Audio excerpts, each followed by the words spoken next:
lettered olive. Pretty colors. See a starfish.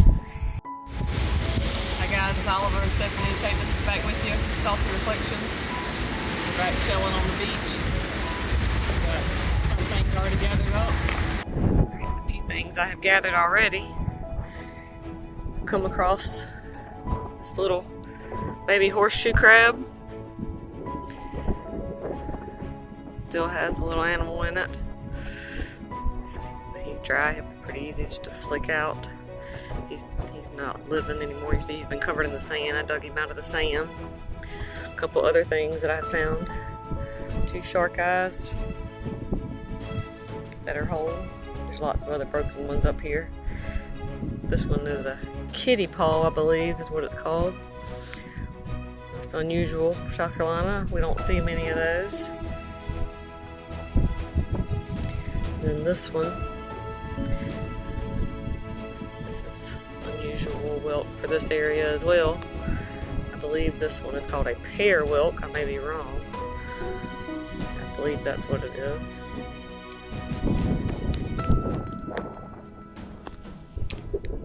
I just saw a little lightning whelk somewhere right here. Let me see if I can find it again. Yep, right here. A little teeny, tiny. I like the little tinies. Alright guys, I've come across this pretty olive shell right here. Lettered olive.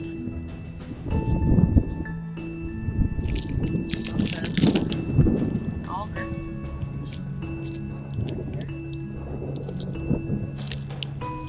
Another lettered olive. Shark side. Along with a little whelk.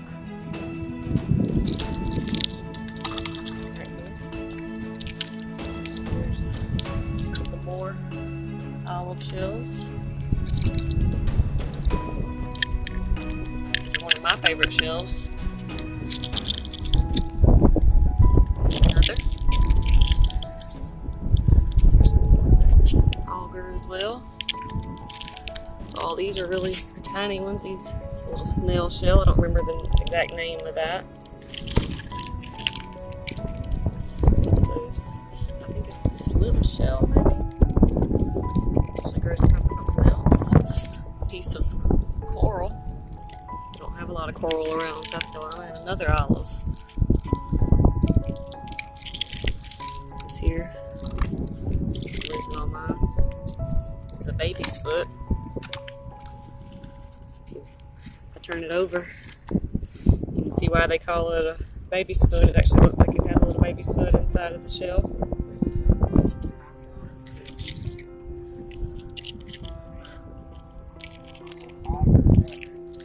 Oliver's found an auger and a little olive shell. What about these little red shells? Another little olive shell. What are them little tiny red shells? Some type of snail. I don't know if that's the tree snail or another little piece of coral. There's a tiny little auger. Different type of auger.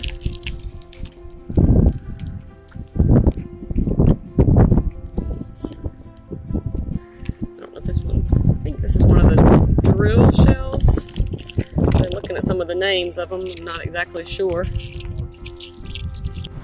There's a really pretty baby whelk shell. Get some of the sand out. Pretty colors.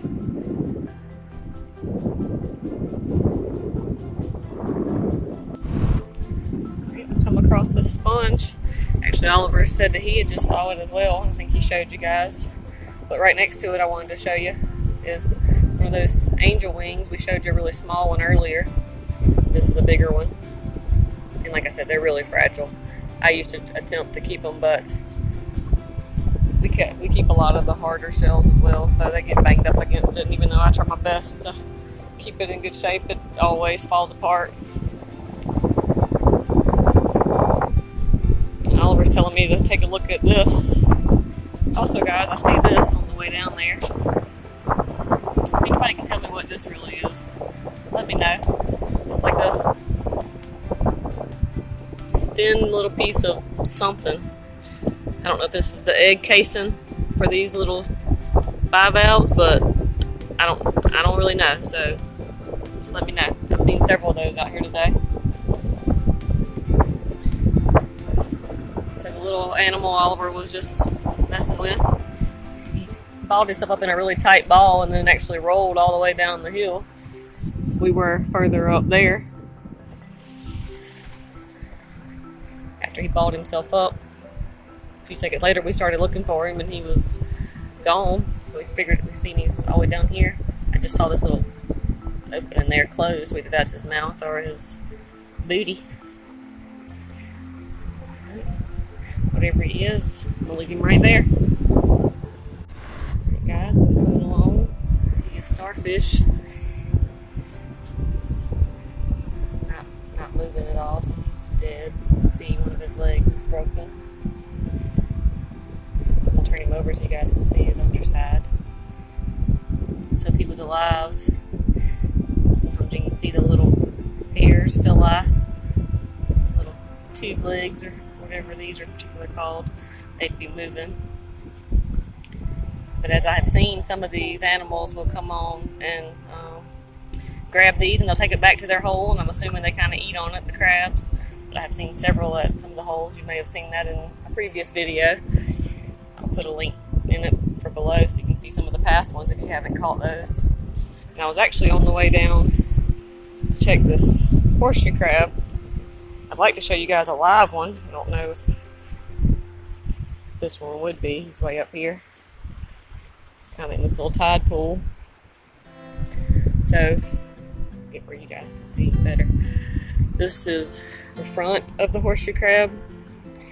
These are his eyes. He's actually got little tiny eyes in several other places too.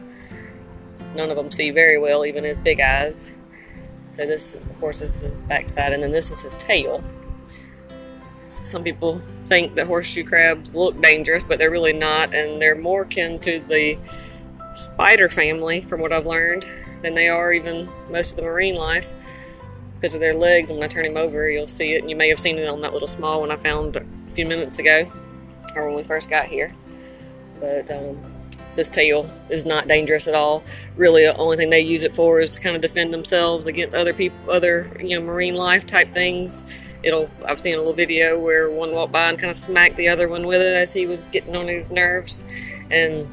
But a lot of times what they'll do, from what I've learned, is when they find themselves upside down, they'll use this as kind of a cantilever and kick themselves back over. So I'm going to turn this one over. And actually, from what I've heard, I don't really know 100%, but I've heard this is connected to their spine, and kind of like any other animals, you don't want to pull on his tail because it is connected to his spine, so it could be dangerous for them. So I'm going to pick it up this way, see if he's alive. He's not. He's just hanging in there. But you can see he's passed away. And like I said, this is the front part of the horseshoe crab. So these little claws are his feeder claws. And these ones just help him walk. And just continue to help him walk and swim. And these are the ones that will grab the food. And you can see it. His mouth he's got like a beak type mouth, kind of like squid and that sort of thing. It's kind of down in between. I know he's dead, so I don't want it to be yucky.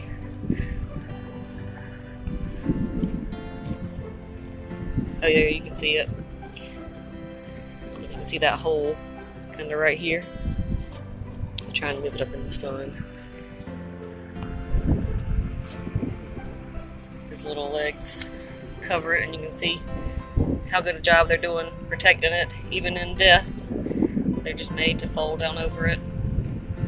There is a hole there on the inside.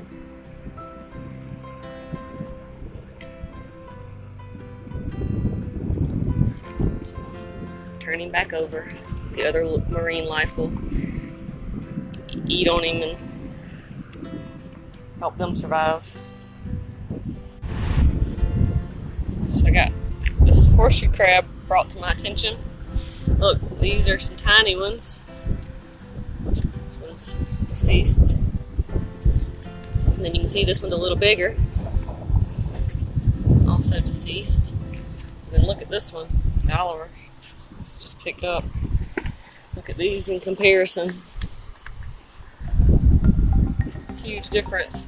From what I understand, these big ones are super old. And I think when I seen you turn it over, it's actually empty. So you see his animal, the living part of him, once it passed on, is decayed away. You can see his rib bones. That's pretty cool. Don't they use the blood out of these for something? They do, I think.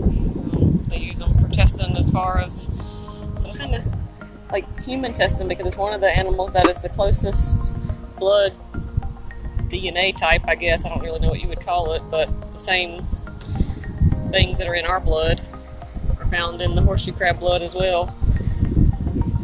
So it's something that help save human lives right here. So like I said, guys, when you find one of them, if it's alive, don't mess with it. There's plenty of dead ones all around. And here we have come across, I have been only taking a few steps away from that horseshoe crab I was showing you. But here's a sand dollar. I hope he's still alive. You can see his coloration. Got some of the dirt off of him. You can see all the little phyli, tube legs on that. Looks like little hairs. Let's see if I can see if he's living or not. If he is living, you can see his little phyli kind of move. I see the water glistening off of it, but I don't really see any real movement. Oh, maybe a little bit. Actually, I do think they're moving some. So, I'm going to put him back down. See if he can make any movements.